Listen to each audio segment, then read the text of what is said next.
అందరికీ నమస్కారం అండి. ఈరోజు 58వ రోజు సీతాయనం. నిన్నటికి కంటిన్యూషన్ ఏంటో చూద్దామా అండి.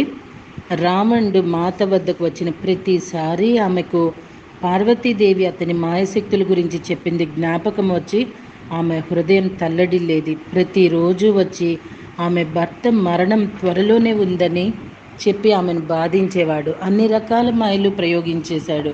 కానీ ఫలితం లేకపోవడం వల్ల అతని ఆవేశం ఉప్పొంగి ఆమెకు భౌతికంగా హాని చేయాలని ప్రయత్నించేవాడు. కానీ సఫలం కాలేదు. ఆమె చుట్టూ ఒక మార్మిక రక్షణా శక్తి ఉండి ఆమె శరీరం మీదకి ఏ ఆయుధాన్ని రానిచ్చేది కాదు. రోజులు గడిచే కొద్దీ ఆహారం, నీరు, నిద్ర లేకపోయినా ఆమె శక్తికి తగ్గకపోవటాన్ని గమనించిన రావణుడు మరింత కోపంగా మారి ఆమెపై శత్రుత్వం పెంచుకున్నాడు. తన క్రూరత్వం ముందు అంత శాంతంగా స్థిరంగా ఉండగలిగిన ఆమె ఎవరై ఉంటుంది? రోజుల తరబడి ఏ ఆహారం లేకుండా ఎలా నిలిచి ఉంది? అతను తన గురించి నేను దశాబ్దాల తరబడి గాఢ ధ్యానాలు చేసిన క్రమశిక్షణ కలిగిన ఋషిని అనుకునేవాడు. కానీ ఒక సాధారణ స్త్రీ తనను ఎదిరించి స్వంతగా ఎలా నిలబడింది? ఆమె ఇచ్ఛను భగ్నం చేయాలని నిశ్చయించుకున్నాడు. కానీ మాత మనసులో వేరే ఆలోచన ఉంది.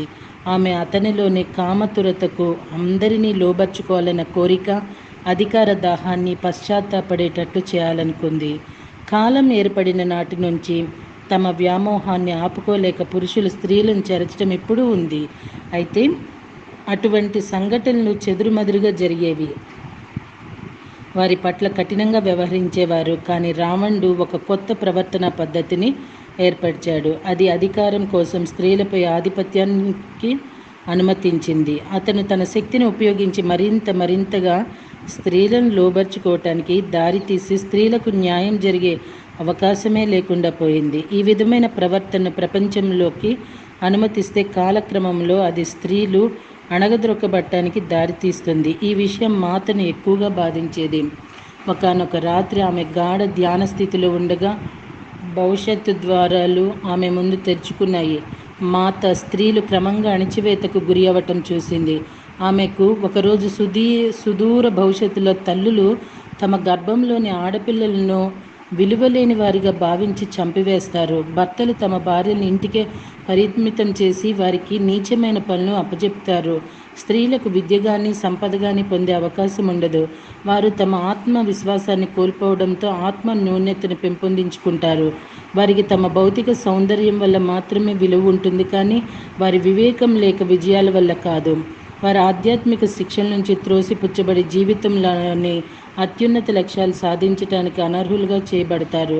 నా కుమార్తెలు అత్యున్నత అభివృద్ధి సాధించిన ద్రష్టలు సౌరమండలాన్ని సృష్టించి నిలిపి ఉంచగలిగిన వారై ఉన్నప్పటికీ అంతా మరిచిపోబడి కేవలం ఋషిపత్నులుగా తెలియజేయబడ్డారు. కాల పరిణామంలో వారు సాధించినవన్నీ కోల్పోబడతాయి. ఈ మాటలు విన్న మాత హృదయం బరువెక్కింది.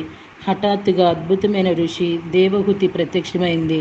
మాత ఆమె స్వరాన్ని గుర్తించింది. ఆమె మాటలు తెచ్చిన విషాదాన్ని, ఆ ఋషిని మళ్ళీ కలుసుకున్న ఉత్సాహం అధిగమింపచేసింది. అమ్మమ్మ, ఆమె ఆశ్చర్యంతో ఇది నువ్వేనా అంది. గాలిలో కూర్చొని ధ్యానం చేస్తున్న దేవహూతిని మాత చాలాసేపు చూస్తూ కూర్చుంది. తర్వాత ఆమె నెమ్మదిగా మాత ముందు నిలబడి, ఆమె తెల్లని వెంట్రుకలు మోకాళ్ళ వరకు ఉండి ఆమె చర్మం స్వచ్ఛంగా మంచు మెరుస్తున్నట్లుగా ఉంది. మెరిసే కళ్ళతో ఆమె మాత చేతులను తన చేతుల్లోకి తీసుకొని ఆలోచనలను వినిమయం చేయడం ద్వారా సంభాషణ ప్రారంభించింది. మాటలు అవసరం లేకపోయాయి. ఆమె భావం స్పష్టంగా తెలిసింది. ఆమె మాటలో మరొక జ్ఞాపకాన్ని, భవిష్యత్తును తెలిపే జ్ఞాపకాన్ని మేల్కొల్పటానికి వచ్చింది. కాలచక్రాలు తిరగడంలో మనము స్త్రీలు జీవితపు ఛాయల్లోకి వెళ్ళిపోతాం. స్త్రీలు అంతర్లోకాల జ్ఞానం నిలిపి ఉంచుకుంటారు. కాలచక్రం క్రింద వైపు చాపంలో ఈ లోకాల జ్ఞానం తగ్గిపోతుంది. అది గ్రహం యొక్క బాహ్య అభివృద్ధికి, నాగరికత కొనసాగడానికి అవసరం. తర్వాత చాలా కాలం తర్వాత మళ్ళీ కాలచక్రంపై వైపు చాపం మొదలై స్త్రీలు తమ జ్ఞానాన్ని తిరిగి తెచ్చుకుంటారు. నీవు ఆ కాలానికి స్త్రీలు ముందుకు వచ్చి తాము అందించవలసిన దాన్ని గ్రహించే నాటికి అవసరమైన బీజాలను నాటాలి. నీవు నా తల్లివి, నా బిడ్డవు, నా మనవరాలివి. ఈ మానవలోకంలో నీవు జన్మ తీసుకున్న కారణం ఇదే. నీ పని ఈ వర్తమానానికి మాత్రమే చెందింది కాదు, రాబోయే శకానికి కూడా చెందింది. దేవహూతి ఆలోచనలు ఆమెలోని ప్రసరించగా మాత సుదూర గతాన్ని జ్ఞాపకం చేసుకుంది. స్త్రీల పాత్ర చాలా ప్రాముఖ్యంగా ఉండే రోజులను గుర్తు చేసుకుంది.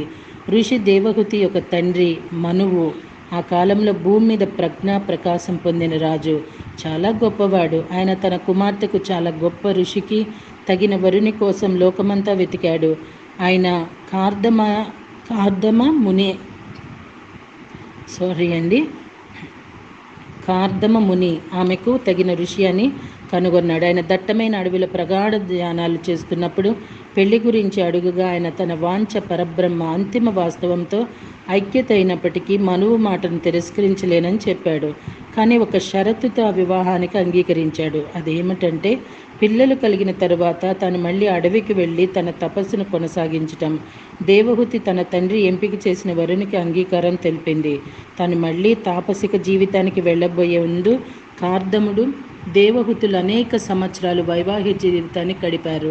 ఆమె 7 కుమార్తెలు కళ, అనసూయ, శ్రద్ధ, హవిర్భు, గీత, క్రియ, ఖ్యాతి, అరుంధతి మరి శాంతిలకు జన్మనిచ్చింది. వారిలో ప్రతి ఒక్కరూ అద్భుతమైన ఋషులుగా మారారు.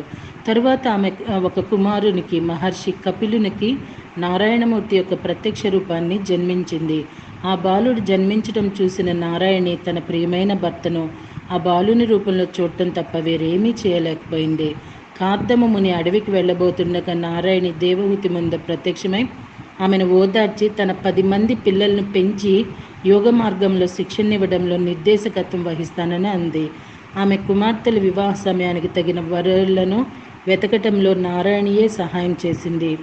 దేవహూతి కుమార్తెల్లో ఒకరు ఋషి ఖ్యాతికి ఒక సున్నితమైన దయాపూరిత ధోరణి ఉండేది. ఆమె దృష్టి ఎప్పుడు అంతర్లోకాలపై ఉండేది. నారాయణికి ఆమె పట్ల గాఢ ఆప్యాయత ఉంది. ఆమెకు ఉన్నత సూక్ష్మలోకాల్లో ప్రవేశించే విధానాన్ని నేర్పింది. ఋషి ఖ్యాతికి భృగు మహర్షితో వివాహమైన తరువాత వారు మానవ లోకానికి కొంత జ్ఞానం తీసుకురావడంతో నారాయణి సహాయాన్ని అర్థించడానికి దేవలోకమైన వైకుంఠానికి వెళ్ళారు. వారి చర్చల మధ్యలో ఋషి ఖ్యాతి నారాయణి వివేకాన్ని స్వీకరించగా భృగు మహర్షి ఆమె అందాన్ని గ్రహించాడు. నారాయణి తమ కుమార్తెగా జన్మించాలన్న కోరిక ఖ్యాతి మనసులో ప్రవేశించిన ఆమె తన నమ్రత వలన దానిని సూచించలేకపోయింది. భార్య కోరికను పసిగట్టిన భృగు మహర్షి మానవ కళ్యాణానికే తమకు జన్మించవలసిందిగా అని దేవిని కోరాడు. ఆమె అంగీకరించింది.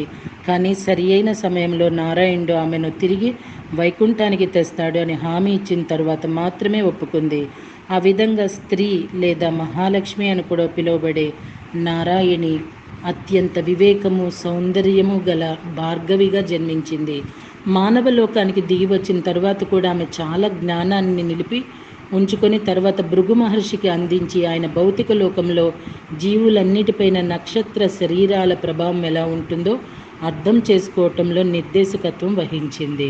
తర్వాత ఈ జ్ఞానాన్ని ఆధారంగా చేసుకునే ఆయన భవిష్యత్తును సూచించే జ్యోతిష శాస్త్రాన్ని పెంపొందించాడు.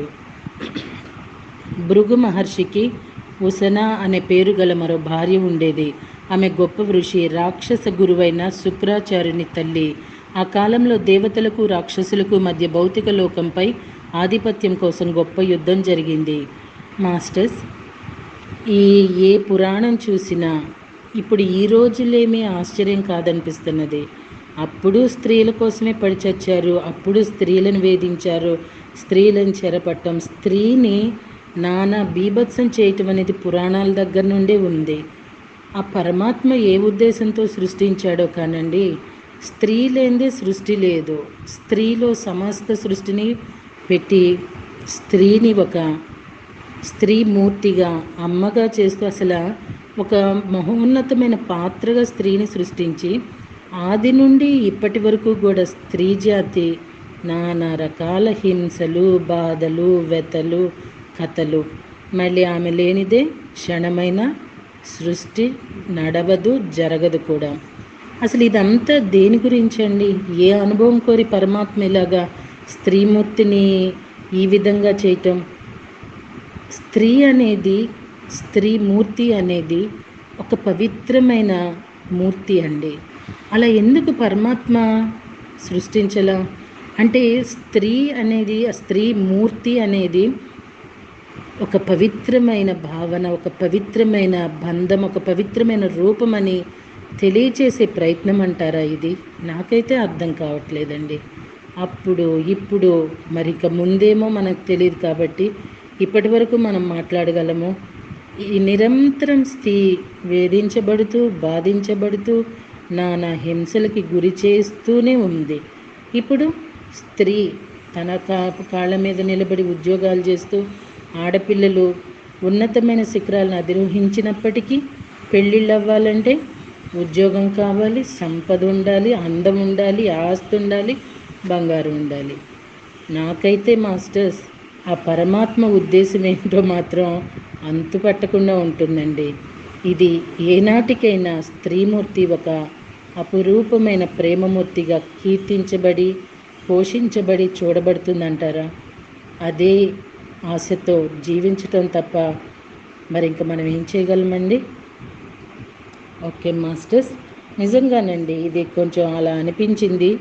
మరి దీనికి జవాబు అనేది నాకు తెలియకే నేను స్పందించాను.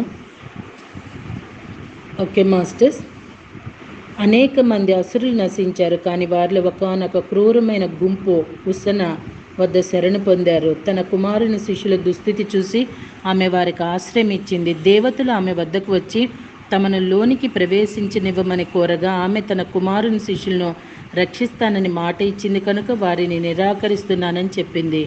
నారాయణుడు నారాయణి తిరిగి దేవలోకాలకు తీసుకురావడానికి వెళుతుండగా ఆయన దేవతలకు ఉసనకు మధ్య జరుగుతున్న సంవాదాన్ని విని ఆమెను ఫలితం ఏమైనా కానీ ఆ యుద్ధం జరగనివ్వమని హెచ్చరించాడు. ధర్మాన్ని అనుసరించేవారు విజయం సాధిస్తారు, అది అలాగే జరగాలి, మధ్యలో అడ్డు రావద్దని చెప్పాడు. కానీ ఉసన తాను మాట ఇచ్చాను అని చెప్పి నారాయణ మాటను తిరస్కరించింది. ఓకే మాస్టర్స్, మళ్ళీ రేపటి రోజున కంటిన్యూషన్ ఏంటో చూద్దామా అండి? Thank you very much.